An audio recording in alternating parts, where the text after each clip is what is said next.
Hello, I'm Swami from TCS Research, and I'm talking to you about this work on linking behavioral data and knowledge.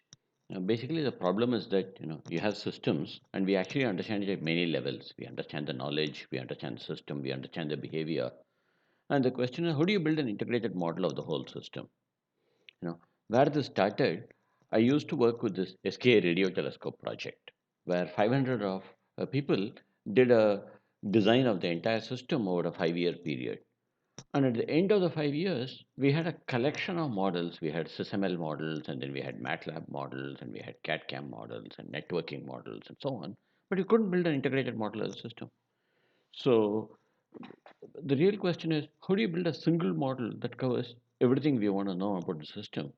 And so, and how do you actually, what is the relationship between all of these levels? And those are some of the questions you're looking. This is actually a system science talk. I'm looking at the conceptual principles behind it. So I'm not really presenting a tool or that kind of a solution. I'm actually presenting a collection of concepts based on system science on how we can solve this problem. So if you look at it as engineers, we actually understand the system at multiple levels. We understand system models, then we understand the knowledge, and we understand the behavior also. And the real question is, how do these connect up? And these days, especially when we're using data science, we really would like to connect up a knowledge-based understanding with a data science-based understanding. So this paper presents the system science approach that frames it as contextualization, decontextualization levels. And really, it's not about new ideas. Most of the stuff I'm talking about is actually things we know. But what we are really doing is articulating, pulling it together into a form that gives us a clearer understanding of, how we can maybe pull these things together. So talk will start about understanding, what are the different levels at which we understand the system. And then it will look a little deeper into a collection of system science ideas about how do you model knowledge. Then we'll also look at system science ideas on what should we be capturing about systems, what is the content that we should capture, and also how do we capture context. And finally about how do you model behavior and how do you link up these, and that will come into a framework of contextual and decontextualization. So if you actually look at it, we've got all these generative levels. At one corner, you see knowledge. And so we have genetic systems knowledge, then we have specific domain knowledge, and we have knowledge about specific things in the real world, things like a router or a tree or whatever. And so we have knowledge about all those kinds of things. And then based on all that knowledge, we actually build a system model where you're including both structures and then processes. So typically, if you look at a system and model, this is the main thing that we actually capture. But then beyond that, there is what happens at runtime. There's a whole network of occurrences, events, and process instances that occur, and this is what actually generates the behavior of the system. And then this is the actual observable behavior and the resulting characteristics. And this in turn is what generates system stakeholder value. So this is actually the levels. And if you look at it, when we do system modeling, we do here. This is knowledge. We don't connect these two up. Behavior is something separate.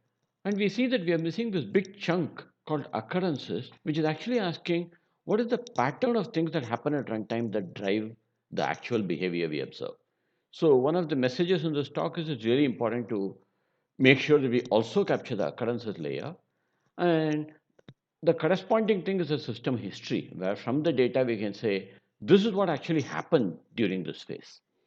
So these are the causal heart of the system, but then today the amount of attention we pay to actually capturing these two is relatively limited. And of course, stakeholder value, you've got all these intent systems, all the engineering activities which modify our knowledge, modify the system model, maybe update the operations and so on. So this is a big picture of what is the problem we are trying to solve. We are trying to create an approach that links all of these levels together, including actually making sure everything is modeled at each level. So let's look at knowledge modeling. We can start with this work from Bill Schindel, system science work about a few years ago, where he talks about how the basic nature of any system is that you've got a collection of regions that have state. And these regions have interactions among them, and what the interactions are depends on the state. And in turn, those interactions modify the state. And it is this cycle of interaction between states and interactions that generate behavior. And that this is true for all systems of all kinds. It's true for physical systems, but it's also true for human systems, everything. It's true across the board that this is the fundamental generative cycle that generates behavior. And really, of course, when we say state, we also mean the structure, that the interactions may modify either the state or the structure, and the state and structure determine the interactions. So really, you can think of this as a systems axiom, that it is the structures and their context together, the interactions among them generate the outcomes of the system in terms of observed behavior, changes to the system and changes to the environment. This becomes important later on when we look at what should we capture at knowledge level and when we model systems. So let's ask, what is this thing called knowledge? What's really going on is there's a world of interest. We observe it. We actually have a description of what we observe. And it could be in a natural language, it could be in a structured model, a modeling language, whatever. But if you look at the vocabulary of that, it comes from communization, ideas like dogs and trees and pyramids and so on. So you're forming a vocabulary of objects relative to which you do the model description. And you actually have a lot of knowledge about this. When we say tree, we actually mean there's a lot of knowledge in our heads about what a tree is. Or if I say a network router, we have immediately a whole body of knowledge. But apart from that, we create theoretical knowledge through this thing called abstraction. If you see a candle sitting on a table and there's a mirror in which it forms an image, we say there is a light source, there are beams, it falls on a reflecting surface and it forms an image. We have actually abstracted away ideas like table and a mirror and so on to abstract concepts like light source and reflecting surface. Okay. So through abstraction, we form a lot of theory about optics, theory about mechanics, and actually every other theoretical domain. And the way we can distinguish the two, I always think about an example of when we talk about a network router, we are talking about an object. But when we talk about network routing, you're talking about an abstract body of knowledge. So we have both kinds of knowledge in the world. Why is that important? Because actually, if you look at it, if you've got an actual physical object like a GMRT dish antenna number 31, GMRT is a giant meter wave radio telescope in India. But anyway, it is a telescope dish antenna, and there's a very, very specific dish antenna at a particular location and at a particular point in time. So the idea of the dish antenna as an object is actually a view across time of what actually really, this is what exists in the world. Here we are already abstracting across time.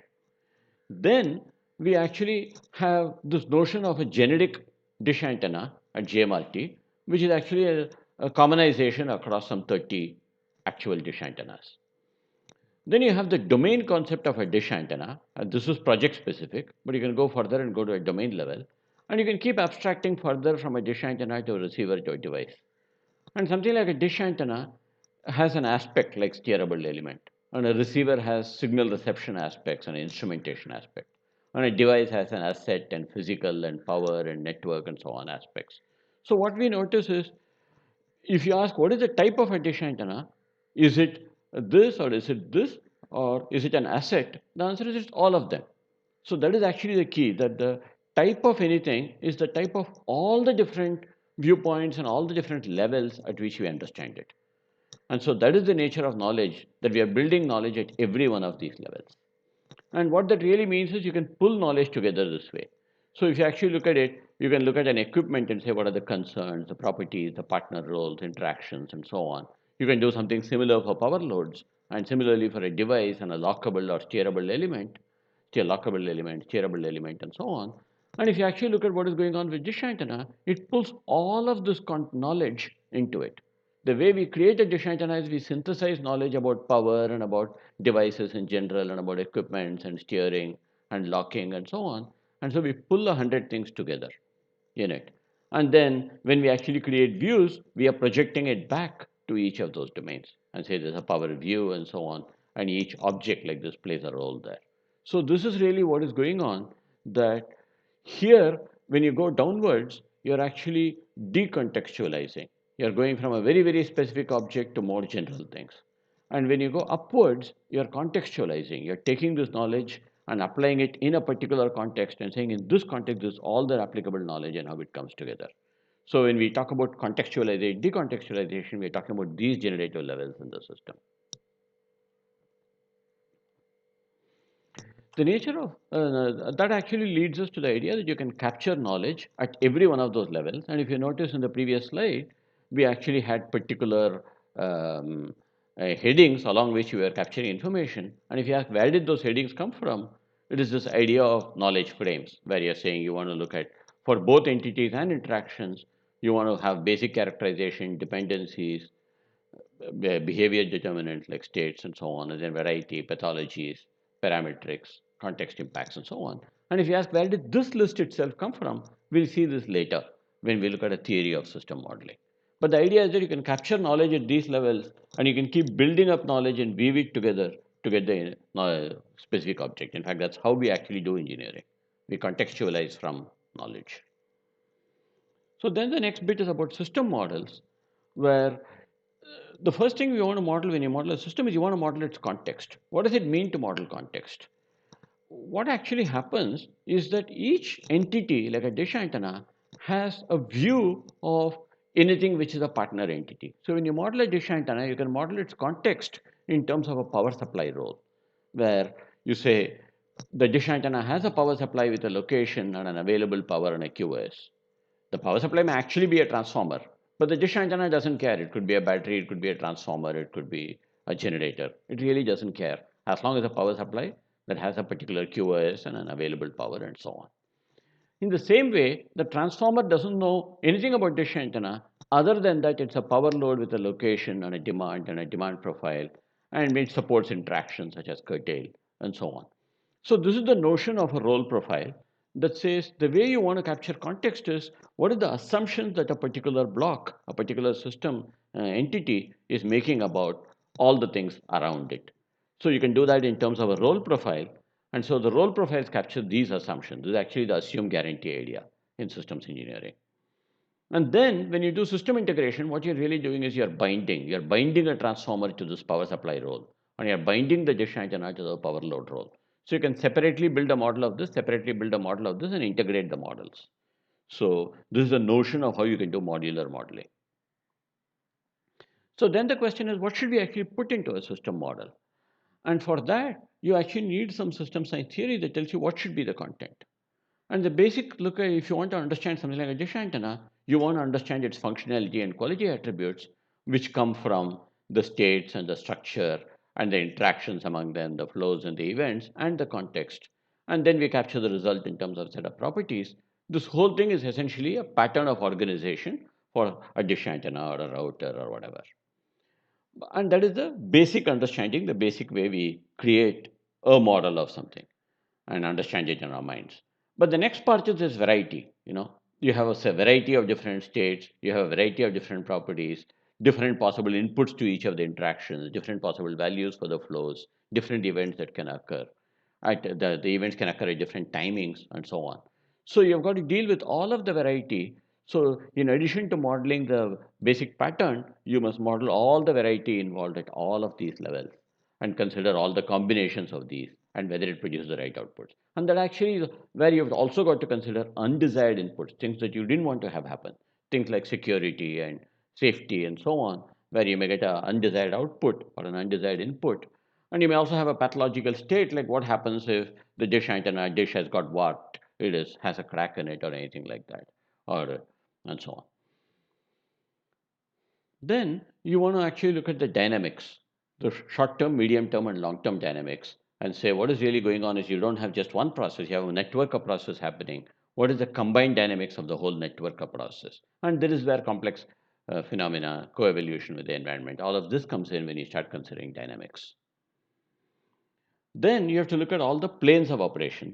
These are the things that act on the dish antenna from outside. So in addition to having a basic pattern of organization, the core functional processes, you have resources and structural facilitation, like providing power and so on. And then you have control, life cycle management, and governance. And all of these together form a ecosystem that acts on the dish and affects its trajectory of evolution, affects its behavior, and so on. So you must make sure we take this into account. And finally, in modeling, well, you also have to look at all the levels of organization. So you may describe all this at a functional level, and then at a technical level and a technological level. And then you must consider the context impacts. the nature of systems, as we saw in the first slide, is the system affects the environment affects the system. So you must model the mutual context impacts.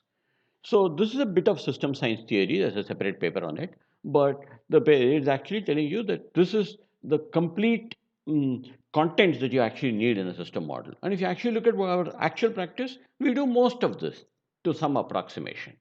But this gives you a fundamental checklist of model contents.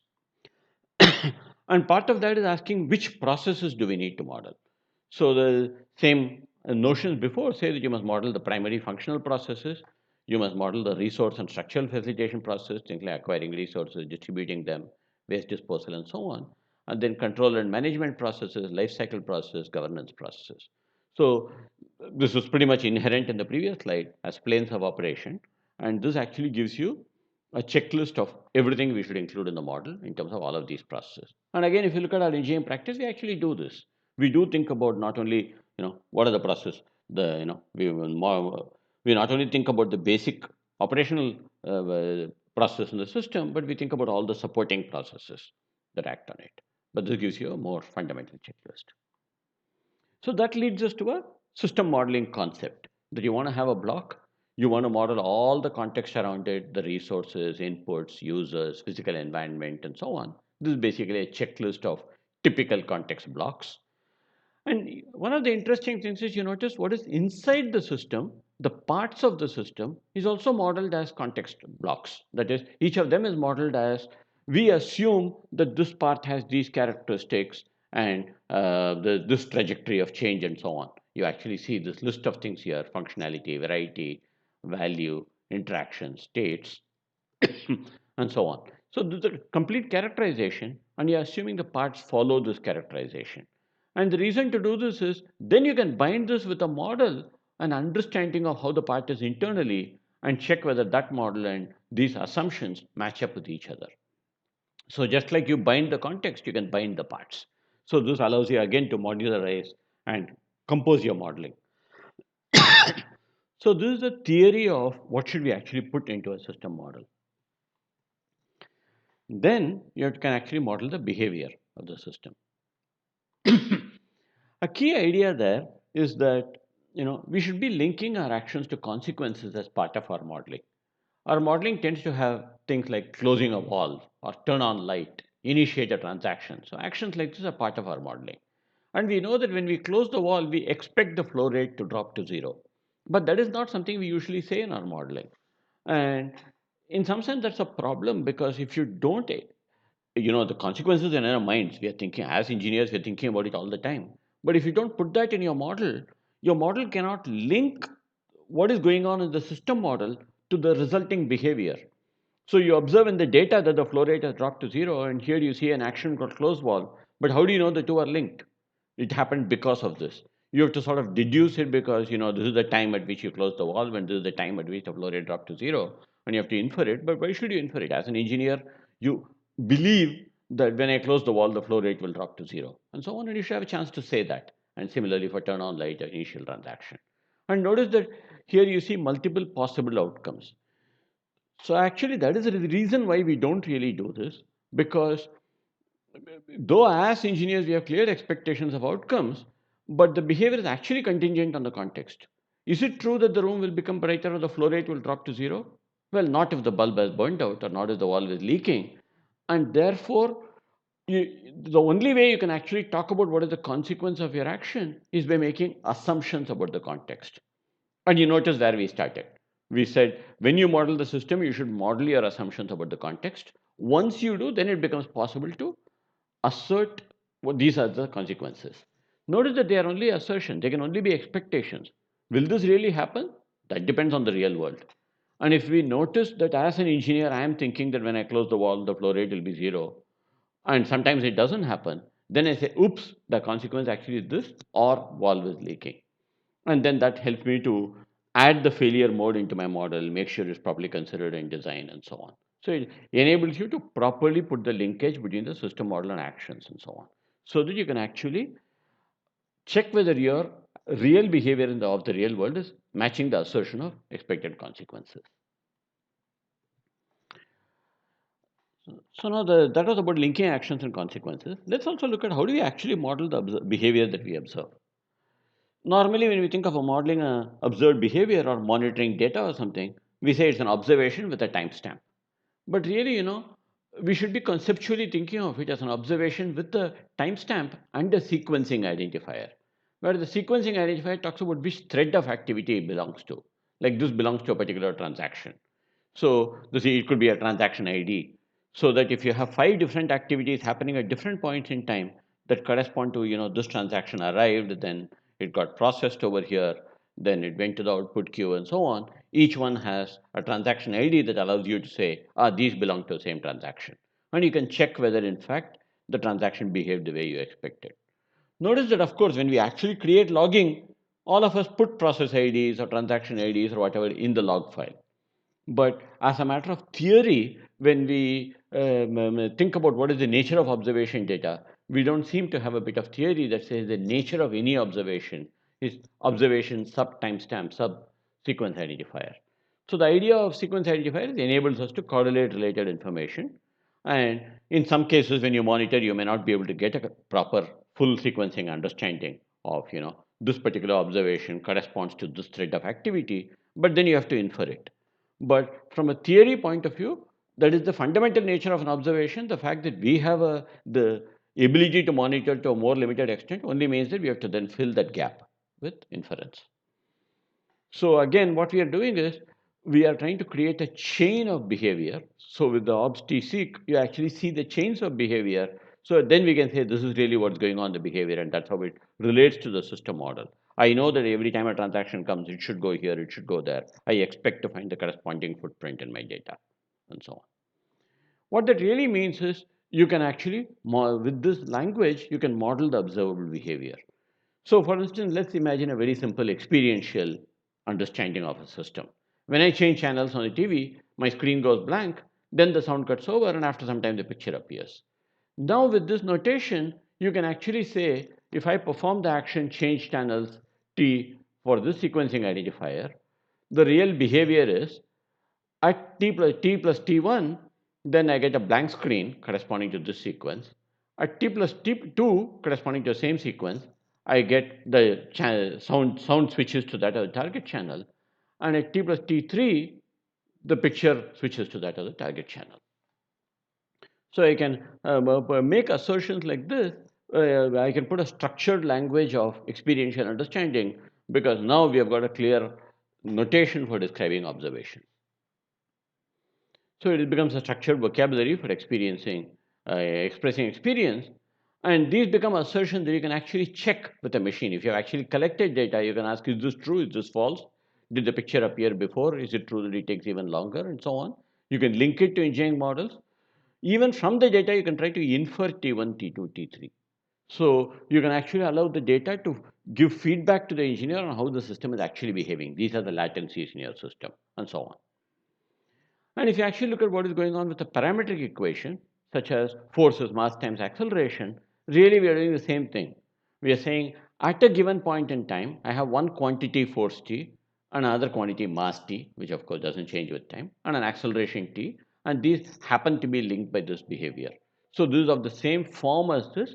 This is also an assertion. It's an assertion in which we have 100% confidence. But it's an assertion about this, how my system will behave. So then an observed behavior model is a network of relationships among all of these observable quantities.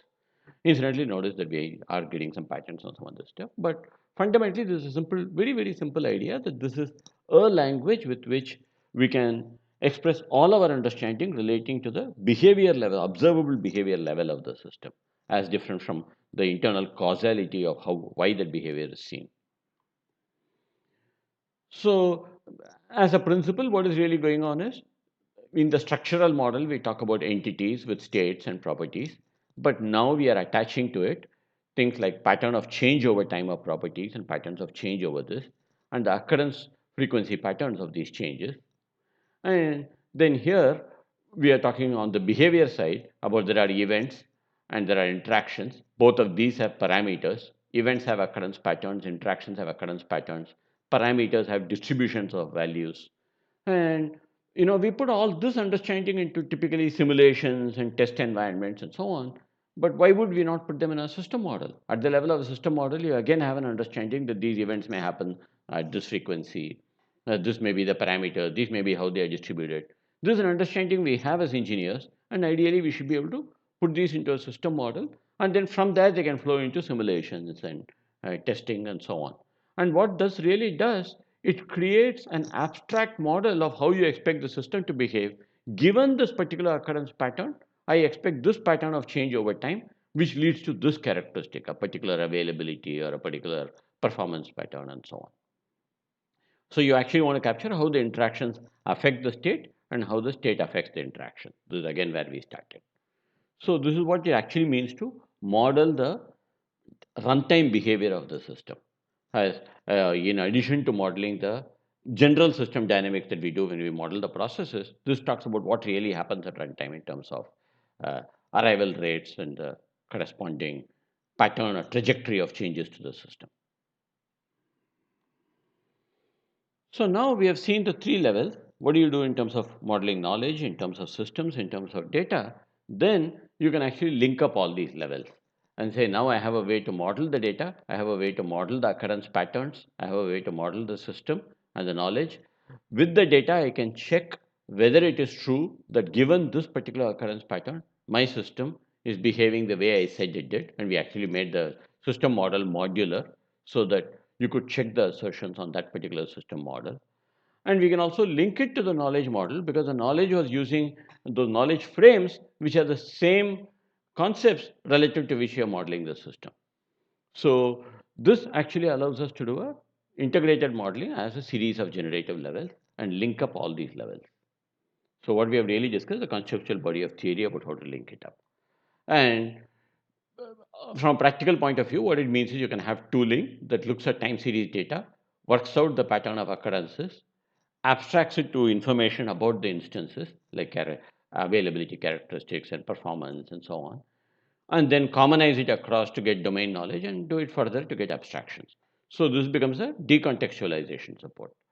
And contextualization is the reverse, where we actually take the individual aspect patterns, synthesize them to build entity models. Then you filter it to particular contextual concerns and say, I don't want all the aspects, I only want some of the aspects. Then you configure your deployment context and you get observations of behavior and so on. So this is the contextualization process that goes on in engineering. So with this kind of theory, you can imagine building tools that support both of these. And so a more careful framework for decontextualization will actually process the time series data, will figure out the occurrences, will look for the commonalities, build knowledge about each of these, and do this for structures, for entities, and for configurations. Because you want to understand the same thing at the level of an entire configuration that says this configuration, we just notice that it behaves in this particular way and keep abstracting that. So this is the uh, kind of infrastructure we can build to support engineering based on theory like this. So that's the point of all of this theory. So in terms of summary, what we have really done is we have presented a framework that actually links the knowledge, the system models, and the data, and said this is how you capture knowledge in terms of time tag and knowledge frames. You capture system models in terms of genetic model, block model, and this theory of compositionality tells you what you need to capture and add the contextual profiles. And then says you actually build observable behavior models, and that allows you to actually check one against the other, check if they work, and check if they all match up, and so on, and organize your understanding of the system as a series of levels. And that now, obviously, the whole idea is that you should actually create a lot of tooling to support this, and this is something we are starting.